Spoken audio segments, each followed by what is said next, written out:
В една прекрасна сутрин, както си вървя и какво да видя. Бум! Някой знае ли какво е това? Ето сега ще обясня. Това е романеско.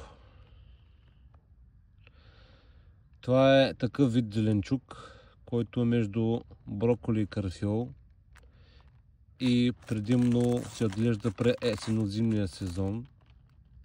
Значи, съдържа страшно много витамини А, С, калий, желязо, също и фолиева киселина.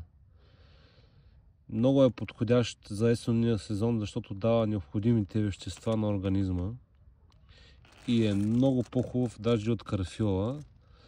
Как се приготвя? По различни начини.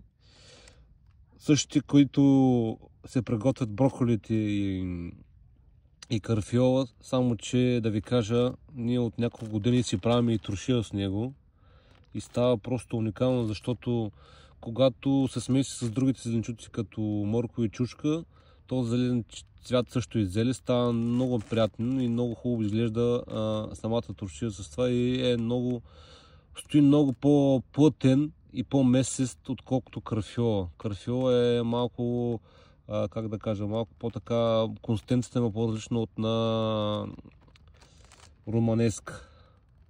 Може също да се задушава, да се панира също. Миналата година доста често имахме доста често панирахме почти всяка вечер и вижте го само какъв е хубав. Все едно е дошъл от космоса.